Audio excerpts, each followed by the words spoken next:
Okay, welcome back, folks. And before we take on the final boss a second time, once again, I'm gonna annoy you with a little bit of reading, but this time the 14 downloads. Hopefully, there are a bit more interesting information based on what's being written here.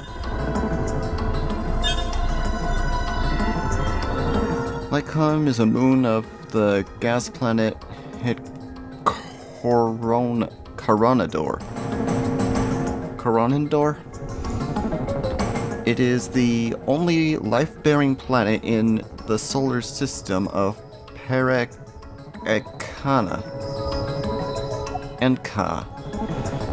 The planet's atmosphere is made of breathable air and has an ozone layer, a magnetic field that protects it from the Corandar's radiation.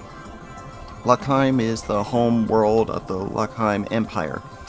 Since developing space travel technology in 928 AE, the Empire's benevolent reach has spread throughout the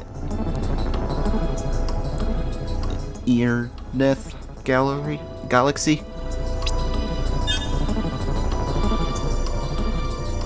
And apparently for this one, there's probably the same dialogue, just more.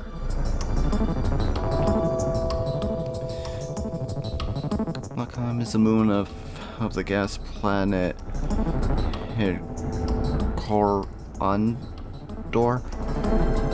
Corandor.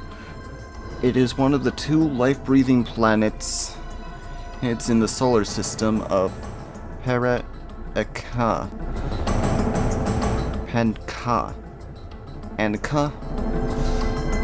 The planet has an ozone layer and magnetic field that protects it from the Corandar's radiation. During the Second War of the Sisters, Lackheim's atmosphere was poisoned by Violetian chemical weapons. Lackheim is the home world of the Lackheim Empire. Since developing space travel technology in 1918 AE, the Emperor's benevolent reach has spread throughout the Erna galaxy. Vilite was the moon orbiting in the gas planet of Corandar and was one of the two life-bearing planets in the planet Ankara solar system. The planet has a unique atmosphere called a plasmosphere, which was full of plasma, a unique type of radiation. In 38 AE, at the climax of the War of the Sisters, the planet was destroyed. Today, the remains of the planet can still be seen in Lackheim's sky as magenta-colored rings surrounding Corandar. Yeah, same thing. Vilite, it is a moon orbiting in 14 BE, a portal to Lackheim was discovered on a remote island in Plothar Promov Vilite. In 1 AE, the ruler of Vilite began colonizing Lackheim. In 38 AE, at the climax of the War of the Sisters, the portal between the planets was destroyed. Vilite was conquered by Lackheim in 1025 AE after a 9-year war.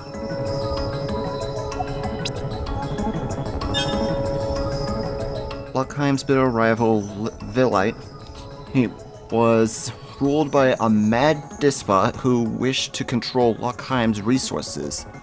In 38 AE, after Lackheim rebelled against Vilite's opposition, they took control of the portal between worlds and built a device that would destroy it forever, and destroy all of Vilite with it.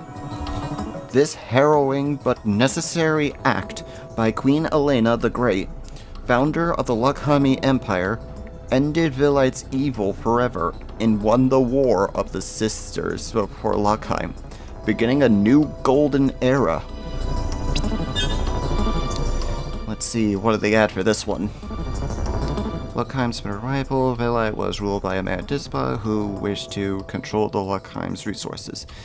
In 38 AE, after Lughheim rebelled against Vilite's opposition, they destroyed the portal between the worlds. This brave act by Queen Elena the Great, founder of the Lughami Empire, ended Vilite's opposition and won the War of the Sisters for Lughheim, beginning a new golden era.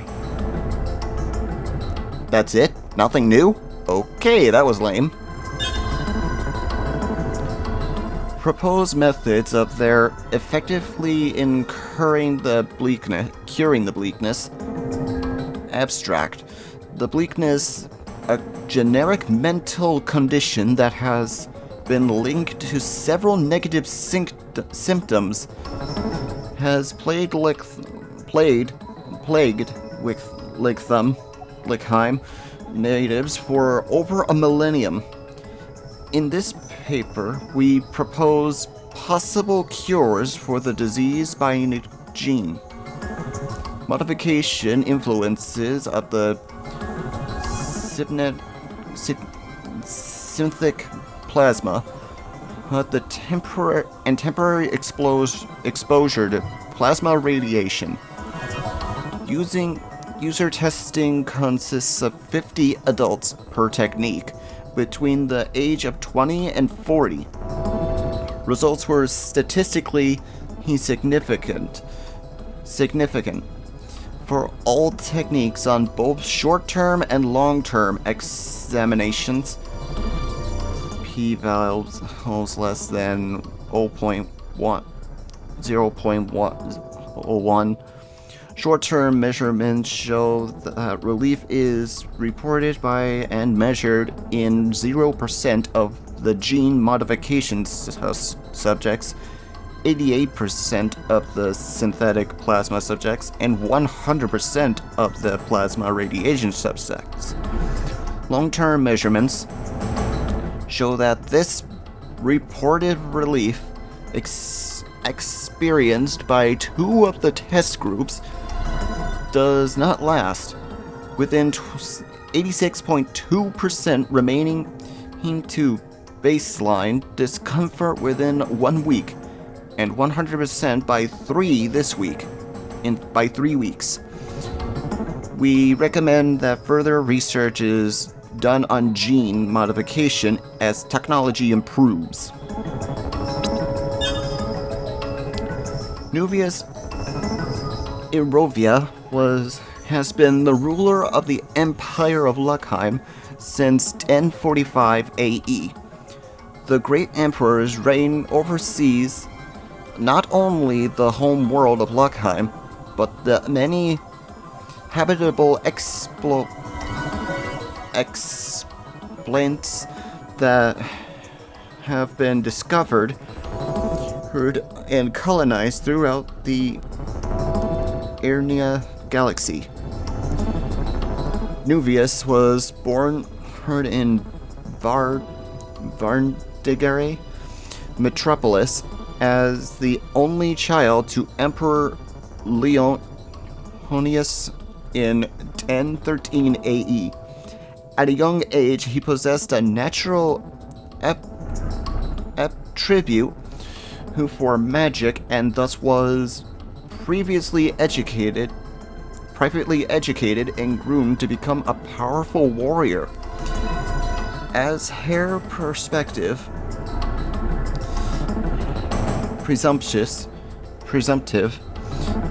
Nuvius began to take on leadership roles in the military when he came of age.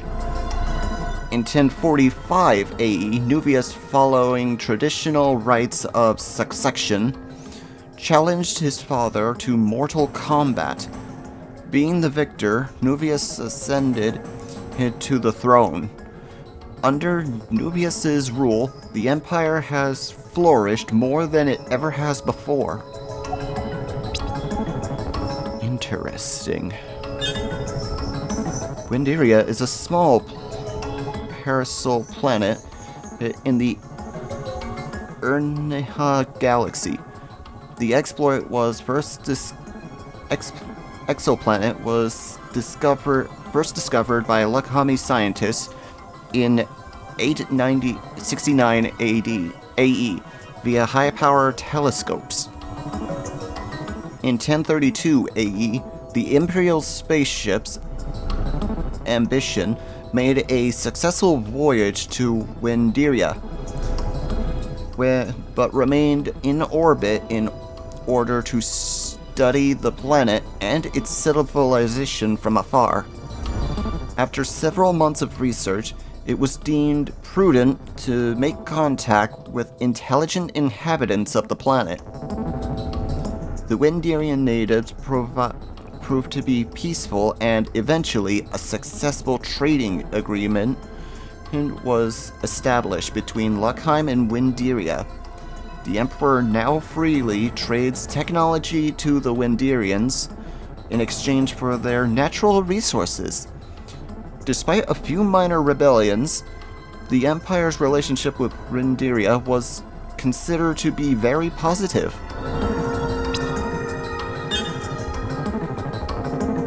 The WREC program, War Robots of Extinct Creatures, is finally being phased out. After its successful run of over 3 decades, including one transplanetary war, we have decided to discard all unused unit. A part of me will miss WREC, as its usage for long since dead animals is inspiration for each new model was always quite endearing to me. It was as if the designers were uttering a quiet apology for eradicating that animal's entire species, whether that extinction was intentional or not. Nevertheless, the new technology that we are receiving from our mysterious ally is undoubtedly far superior to any unit from the WREC program, but in speed or cost to simply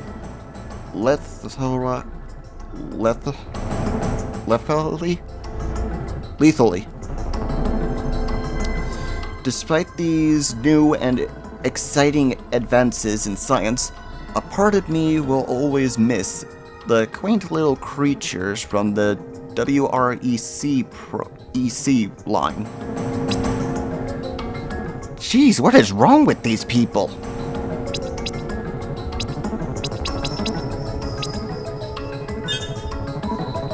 Biotechnology.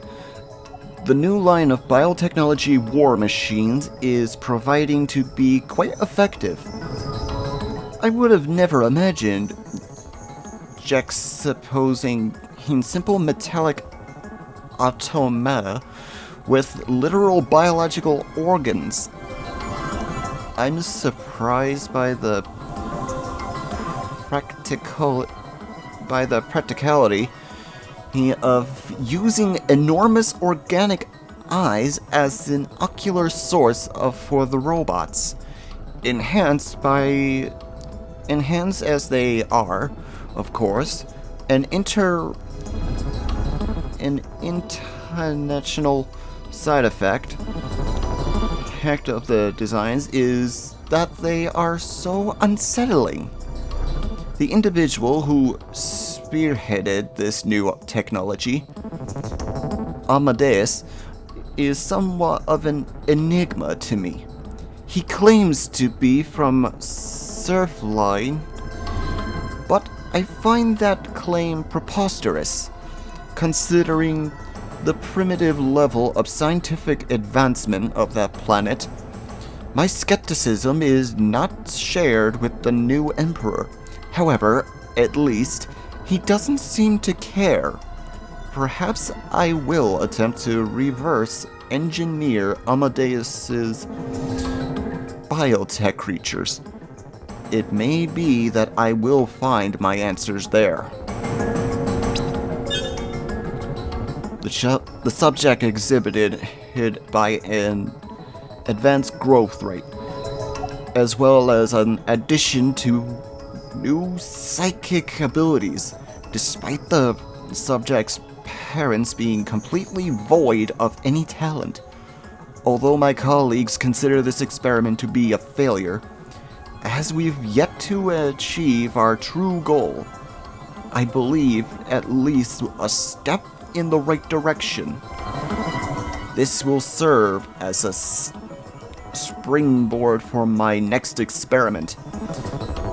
As a side note, some of my colleagues appear to be squeamish about the lengths we are going for this research. I do not blame them. The process is splicing unknown organic material into the embryo of the Windarian commander is quite a leap from most modern scientific technologies. I know I do evil, but I possess that reaching further, faster, and ultimately our ethical imperative and scientific advancement beyond Amadeus's designs will allow us to move beyond dependency on the demons. We will bring order to the Empire. Is that not the true Lakami way? Experiment number 13. By the results of my last few experiments, I decided to try splicing the biotech DNA into that of a grown Lakami nobleman. Monstrous, yes, but our emperor has given me leeway in my work. He appears to be very happy with my ability to make political opinions disappear. A fortunate side effect, I suppose. The effects of the splicing on the subject occurred very quickly, but not without apparent physical discomfort on the subject's part. The final beneficial results are a rapid growth in the body's size and strength, much faster than any run-of-the-mill DNA enhancements, which are so popular among the wealthy, as well as a marked improvement in magical ability. However, the negative side effects of the procedure, such as skin sloughing off and irregular, her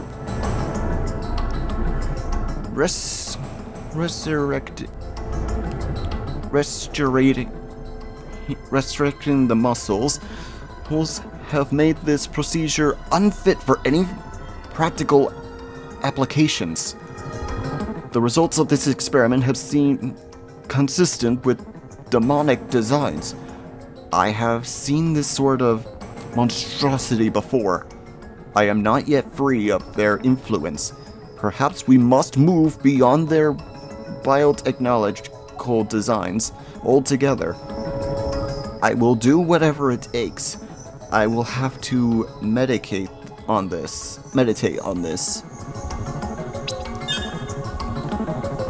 There was a strong psychic aura possessed by the biotech monstrosities Amadeus had helped us design. I know why. Between my reverse engineering and some further research into history of all things, I can only conclude that Amadeus is a psychic being himself, a demon, to use the crude parlance. There is no doubt that his techniques will be of benefit to Lockheim. They've already proven deadly, but there's a reason for the fear their designs endure. He and his kin, for I believe there are more of them, feed on the hatred, disgust, and chaos that follow them.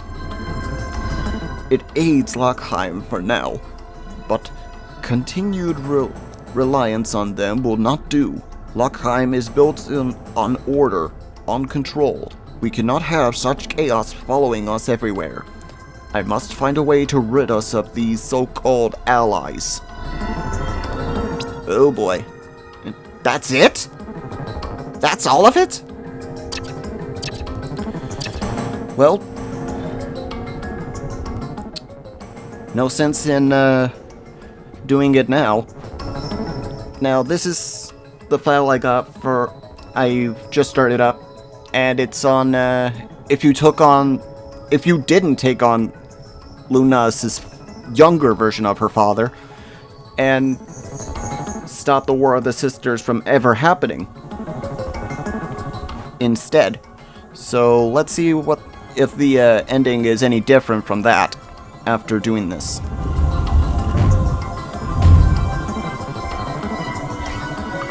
No point in going through the same dialogue, so let's do this.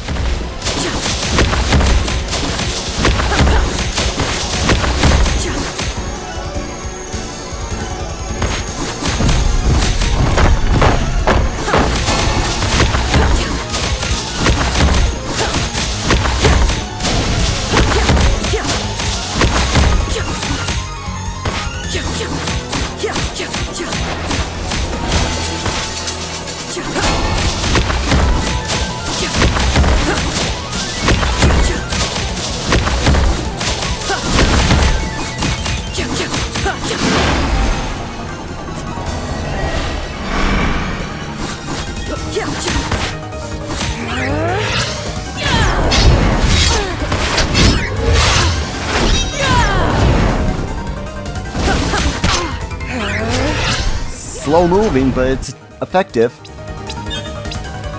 Let's see, where did I put them? High potion.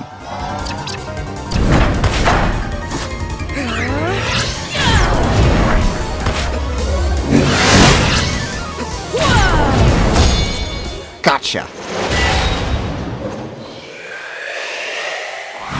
This time on the first go. Now to face you again.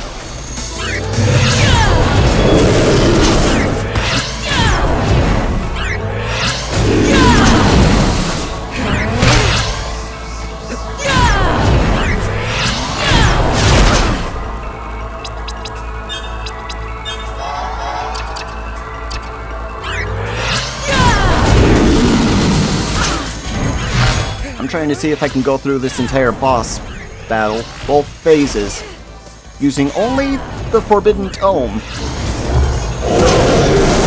How did that hit me? I was right in the middle.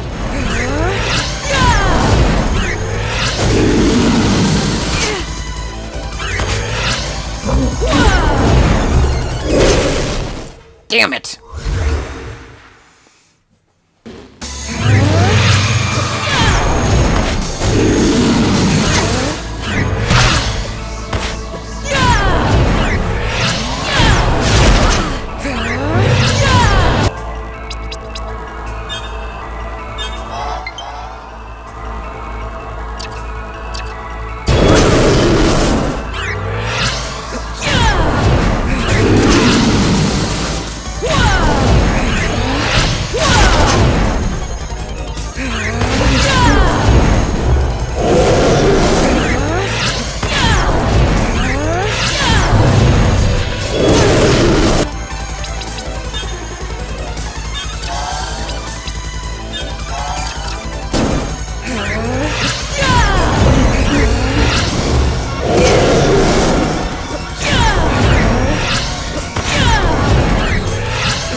Gotcha! And with just the Forbidden Tomes, too. Awesome. Now let's see if the endings are different.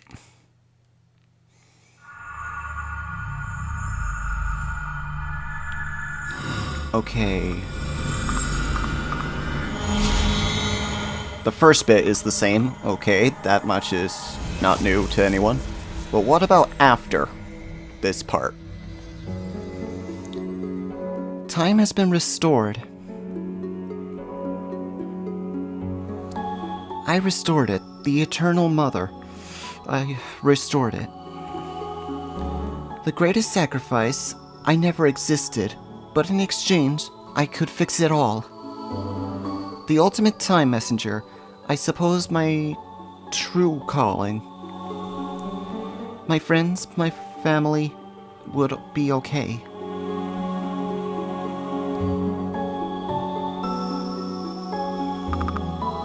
Well, hello there. Hi. You enjoying that roast? It's not too bad. The cook here is terrible.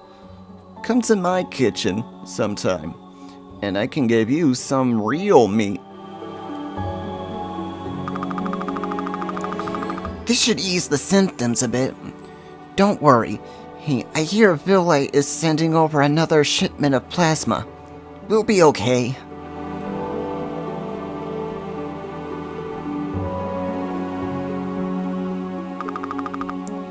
Eternal Mother, her willing. We'll all be okay.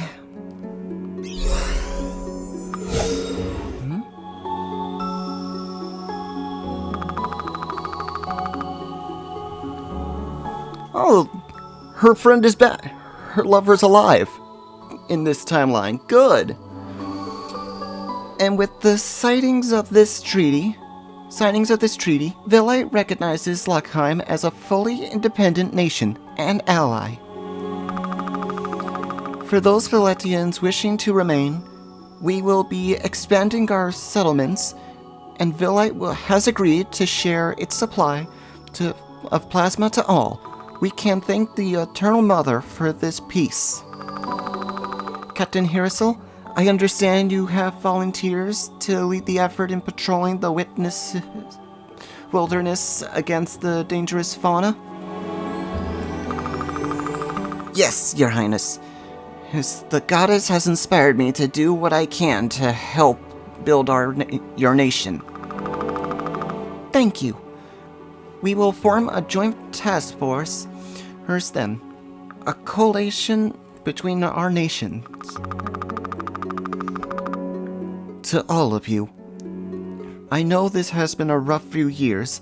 Villa is now tasked with reviewing the policies enhanced under their late emperor. It's time to work together to build two strong nations. We are sister worlds. Together, we are strong.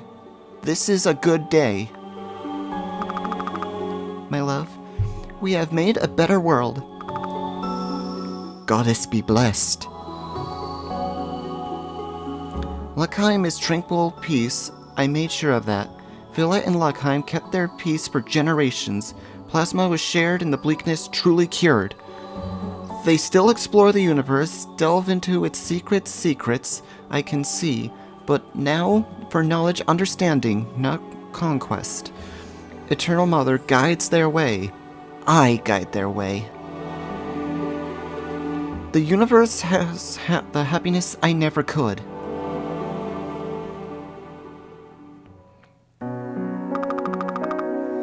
Mama, she has your eyes. Is she designed after you? No, my dear. This is the Eternal Mother. She watches over all of time. The myths say that once she taught us the gift of time as well. Some of us were heroes, but that time is long over. Maybe she designed me after herself. The Eternal Mother is the guardian of our people, just like I am to you and your siblings. And maybe one day, one of you will be for our clan as a queen healing messenger to the other cities of our world and maybe beyond.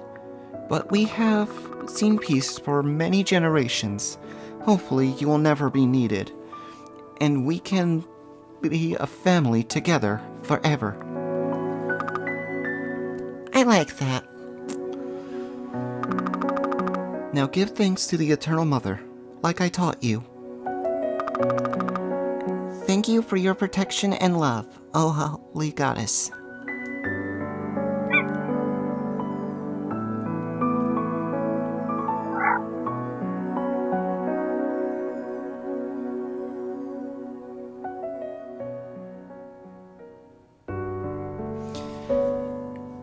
And with that final ending out of the way, that was, Let's Play TimeSpinner.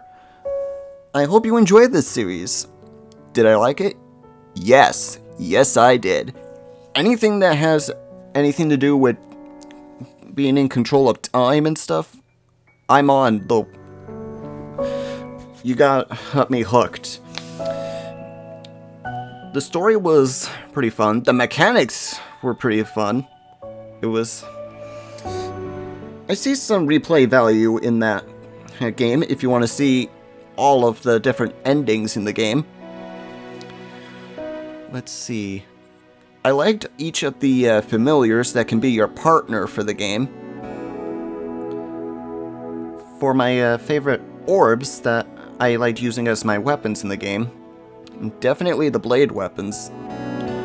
I also liked Shattered Orb, the Blood Orb, and Forbidden Tome.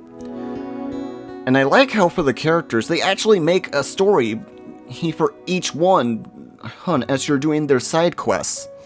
That's awesome. And also as a first... Actually, no, not a first, but something I don't see very rarely in these games these days is that you don't get to see a lot of couples that are both male or both female. Well, so I like that. It's a nice touch. Let's see, what else is there? Some of the bosses are actually... With the time stop ability, it makes it a very interesting challenge for if you want to try doing this game without using the time spinner at all for the bosses. I did, but it's gonna be hard for me to do it if I try doing that and not get hit once. That is one challenge I would never be able to do in 100 years. So, yeah. Would I recommend this game? Heck yeah, I would. My sister recommended it to me, so I recommend it to others that might find this game interesting. So, I think there's one more thing to show off, but I have to wait for the... Actually, no, I can just skip the credits right now if I wanted to. So, let's do that.